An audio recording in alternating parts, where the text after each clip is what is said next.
আসসালামু আলাইকুম প্রিয় শিক্ষার্থী, আজকে কথা বলবো আমি ডব্লিউএইচ কোশ্চেন নিয়ে।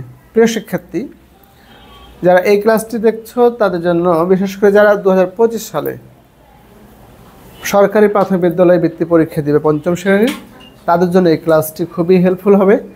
এটা দেখতে পাচ্ছি আমরা পিইসি এক্সাম 2019 অর্থাৎ 2019 সালে এই কোশ্চেনগুলো আসছিল। ডব্লিউএইচ কোশ্চেনগুলো কোড নম্বর ছিল হচ্ছে 121। এবার আমাদের কোশ্চেন প্যাটার্নটা হচ্ছে 6টা ডব্লিউএইচ কোশ্চেন থাকবে, প্রতিটি ডব্লিউএইচ কোশ্চেনে 1 মার্ক করে, অর্থাৎ 6টাতে 6 মার্কস। প্রিয় শিক্ষার্থী, আমাদের যে ডব্লিউএইচ কোশ্চেনগুলো ছিল দেখতে পাচ্ছি আমরা এখানে, প্রত্যেকটা ডব্লিউএইচ কোশ্চেন হচ্ছে টেক্সচুয়াল। দেখো, আমরা এর আগের ক্লাসগুলোতে বলেছি যে দেখতে হবে যে কার নিচের দাগ, এবং প্রশ্ন হচ্ছে কোন ডব্লিউএইচ অর্ধেক করবে। আমরা দেখতে পাচ্ছি এই নাম্বার এখানে 6টি ডব্লিউএইচ কোশ্চেন আছে। প্রিয় শিক্ষার্থী, এখানে 6টি ডব্লিউএইচ কোশ্চেন আছে, 6টি রুলসের মধ্যেই আছে। প্রথমটা দেখতে পাচ্ছি এই number, Kazi Nazrul Islam is our national poet.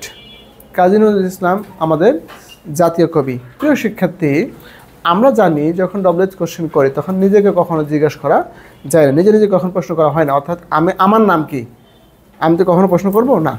এই জন্য হচ্ছে ফার্স্ট পার্সনটা হয় সেকেন্ড পার্সন, অর্থাৎ আই, মি, আর উই আর থাকলে হবে you, R my R hour থাকলে হবে ইয়োর। প্রিয় শিক্ষার্থী, তাহলে এখানে হওয়ার কথা ছিল আওয়ার থেকে ইয়োর, কিন্তু কাজী নজরুল ইসলাম হচ্ছে শুধু তোমার কবি বা তার কবি না, এটা হচ্ছে সবার জাতীয় কবি। এজন্য এখানকার ফার্স্ট পার্সনটা কোনো পরিবর্তন হবে না, অর্থাৎ ফার্স্ট পার্সন আবার আওয়ার থেকে যাবে। তাহলে কী দাঁড়াবে যে who is our national poet, অর্থাৎ যখন হচ্ছে সাবজেক্টটা ব্যক্তি থাকবে তখন আমরা প্রশ্ন করব হু দিয়ে, যখন সাবজেক্ট ব্যক্তি থাকবে তখন প্রশ্ন করব আমরা হু দিয়ে, আর যদি সাবজেক্টটা বস্তু থাকতো তাহলে প্রশ্ন করতাম হট দিয়ে। প্রিয় শিক্ষার্থী, আর আমরা জানি যার উপরে কোশ্চেন হয় সেটা উঠে যায়। তাহলে কি দাঁড়ালো, who is our national poet. অন্য ক্ষেত্রে আওয়ার হয়ে যাবে ইয়োর। আশা করতে বুঝতে পারছো। বি নাম্বারে, Saikat's mother cooks at 6 AM। তাহলে সৈকতের মা 6টার সময় রান্না করে। এটা কোন 6টার সময়? সকাল 6টার সময়। তাহলে প্রশ্ন দাগটা কার নিতে আছে? টাইমকে কী দিয়ে প্রশ্ন করি আমরা? হোয়েন দিয়ে। প্রিয় শিক্ষার্থী, আমরা এখানে দেখতে পাচ্ছি যে কার নিচে দাগ এবং কোন ডব্লিউএইচ অর্ধে আমরা প্রশ্নগুলো করব। সাবজেক্টকে যদি প্রশ্ন করি ব্যক্তিতে হু, এবং এখানে আমাদের বি নাম্বার যেটা আছে সেটা হচ্ছে টাইমকে প্রশ্ন করছি আমরা, এই জন্য প্রশ্ন করব হোয়েন দিয়ে। আবার যখন ডব্লিউএইচ কোশ্চেন করব সাবজেক্ট বাদে অন্যকে, অর্থাৎ প্লেস, টাইম, ম্যানার, রিজন বা প্রফেশন, এইসবকে যখন প্রশ্ন করব প্রিয় শিক্ষার্থী, তো অবশ্যই হচ্ছে ডব্লিউএইচ অর্ডের পরে আমাদেরকে সাহায্যকারী ভাবটা ইউজ করতে হবে। অর্থাৎ when does Saikat's mother cook, when does Saikat's mother cook. এর আগের ক্লাসে বলেছিলাম আমি যে যখন হচ্ছে ডু ভার্ব ইউজ করব, ডু ভার্ব হচ্ছে do, does, did. Do, does, did যখন ডু ভার্ব ইউজ করো প্রিয় শিক্ষার্থী, ওই ক্ষেত্রে আর ভার্বের সাথে এস বা এস করার দরকার নেই। তাহলে কী জানালো আমাদের? When does Saikat's mother cook. আশা করি বুঝতে পেরেছো। সি নাম্বারে, রহিম কামস ফ্রম ঢাকা। রহিম ঢাকা থেকে আমরা প্রশ্ন করে থাকি হোয়ার দিয়ে, এবং কোথা থেকে এসেছে প্রশ্ন করে আমরা হোয়ার ডট ডট ফ্রম, এটাকে বলা হয় ডিটেলসড প্রিপোজিশন। তাহলে হোয়ার ডট ডট ফ্রম। তাহলে রহিম কোথা থেকে এসেছে? তাহলে where does Rahim come from, where does Rahim come from. সেক্ষেত্রে এখানে খুব ইম্পর্টেন্ট, এই ডব্লিউএইচটা হচ্ছে এই যে প্রিপোজিশন দেখতে পাচ্ছি সেটা হচ্ছে ডিটেলস প্রিপোজিশন। তাহলে হচ্ছে হোয়ার ডাজ রহিম কাম ফ্রম, রহিম কোথা থেকে এসেছে? উত্তরটা হচ্ছে Rahim has come from, Rahim comes from Dhaka, Rahim Dhaka থেকে এসেছে। ডি নাম্বার দেখতে পাচ্ছি, দ্য টর্টয়েজ ওয়াকড স্লোলি। কচ্ছপটি খুব স্টিডলি, মানে খুব ধীরে স্থিরভাবে কচ্ছপটি হাঁটছিল। তাহলে কীভাবে হাঁটছিল? প্রশ্ন হবে আমাদের হাউ দিয়ে, অর্থাৎ adverb of manner. Adverb of ম্যানারকে সাধারণত আমরা প্রশ্ন করে থাকি হাউ দিয়ে। তাহলে এটা কী দাঁড়াবে? এটা পাস্ট টেন্সে আছে, আর পাস্ট টেন্সের সাহায্যকারী ভার্ব একটি, সেটি হচ্ছে did.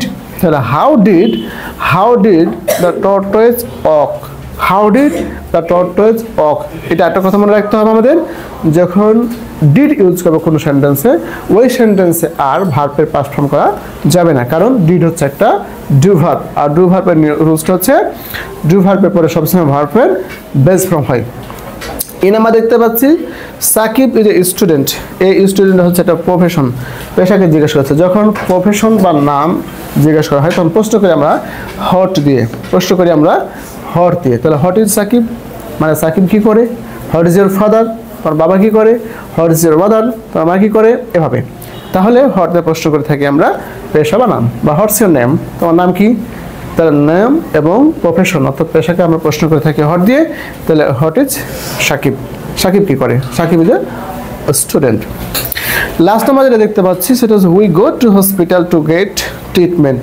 We go to hospital to get treatment. এখানে দেখো টু গেট ট্রিটমেন্ট, এটা হচ্ছে এই টুটা হচ্ছে ইনফিনিটিভ মেকার বা ইনফিনিটিভ মার্কার, মানে কোনো উদ্দেশ্য বোঝাতে হচ্ছে আমরা টু বা ইনফিনিটিভ ইউজ করে থাকি। তাহলে আমরা কি উদ্দেশ্যে হসপিটালে যাই, টু গেট ট্রিটমেন্ট অর্থাৎ এই চিকিৎসা নেওয়ার জন্য। তাহলে কেন যাই, তাহলে এর প্রশ্ন হচ্ছে রিজন, আর রিজন অর্থাৎ কারণকে প্রশ্ন করে থাকি আমরা WH অর হয় দিয়ে। প্রিয় শিক্ষার্থী এই বিষয়টা হচ্ছে খুবই ইম্পর্টেন্ট।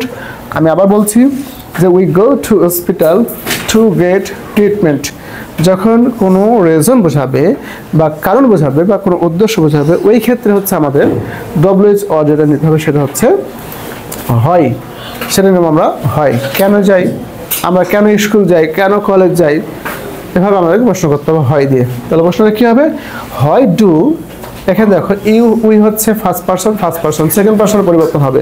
তাহলে হয় do you go to hospital, হয় do you go to hospital, তুমি কেন হসপিটাল বা তোমরা কেন হসপিটাল যাও। প্রিয় শিক্ষার্থী এই ছিল আমাদের 2019 সালের পিএসসি এক্সামের 5টা প্রশ্ন, পরে একটা অ্যাড করা হয়েছে F নাম্বারটা, 6টা প্রশ্ন নতুন যে আমাদের 25 সালের পরীক্ষা হবে সেই আগে সাজানো হয়েছে। আশা করছি WHগুলো বিগত সালের WH কোশ্চেন যদি আমরা প্র্যাকটিস করি অবশ্যই আমাদের এই যে আসন্ন পরীক্ষাটা ভালো হবে ইনশাল্লাহ। প্রিয় শিক্ষার্থী যদি এই ক্লাসটি ফেসবুকের মাধ্যমে দেখে থাকো তাহলে অবশ্যই লাইক শেয়ার এবং ফলো করতে ভুলবে না, আর যদি ইউটিউবের মাধ্যমে দেখে থাকো তাহলে অবশ্যই সাবস্ক্রাইব করতে ভুলবে না। প্রিয় শিক্ষার্থী যদি প্রয়োজন মনে করো অবশ্যই এই ক্লাসটি শেয়ার দিয়ে রেখে দাও। দেখা হবে পরবর্তী ক্লাসে, সে পর্যন্ত ভালো থাকো, সুস্থ থাকো। আসসালামু আলাইকুম ওয়া রাহমাতুল্লাহ।